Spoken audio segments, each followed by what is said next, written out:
The life of St. Thomas Aquinas. Born in the late 1220s to a noble family, Thomas's future was foretold by a holy hermit who predicted his unmatched learning and sanctity. At just 5 years old, Thomas was sent to the Benedictine monks of Monte Cassino, where his meditative nature and devotion to prayer stood out. By 1236, Thomas was sent to the University of Naples, where he quickly surpassed his teachers in grammar, logic, and natural sciences. Despite the corruption around him, Thomas's heart remained pure, and he resolved to embrace the religious life. Between 1240 and 1243, Thomas joined the Order of St. Dominic, a decision that shocked the city of Naples. Fearing his mother's intervention, the Dominicans sent Thomas to Rome, but his brothers captured him and confined him in a fortress. During his captivity, Thomas's family tried to destroy his vocation, but he remained steadfast, even driving away a temptress with a burning brand. In a moment of divine intervention, 2 angels appeared to Thomas, assuring him of his perpetual virginity. Despite his imprisonment, Thomas continued his studies, making significant progress with the help of books provided by his sister. After nearly 2 years, Thomas was set free and immediately pronounced his vows, dedicating his life to the Dominicans.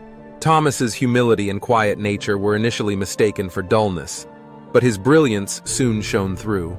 Under the guidance of Albertus Magnus, Thomas's intellectual prowess became evident, earning him the nickname the Dumb Ox, whose bellowing would resound worldwide. In 1245, Thomas accompanied Albertus to Paris, where his teaching began to attract significant attention. By 1251, Thomas was appointed as a bachelor in the Dominican Studium at Paris, marking the start of his public career. Thomas's teachings, especially his commentaries on Peter Lombard's sentences, laid the foundation for his magnum opus, the Summa Theologica. Despite a dispute between the university and the friars, Thomas eventually received his doctorate in theology in 1257.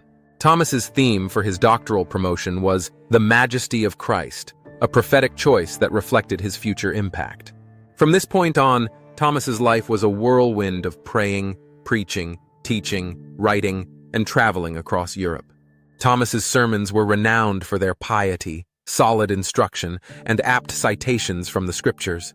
In 1265, Thomas was appointed Archbishop of Naples, but he declined, fearing it would hinder his writing. Thomas's dedication to his work led to frequent ecstasies, where he experienced profound spiritual revelations.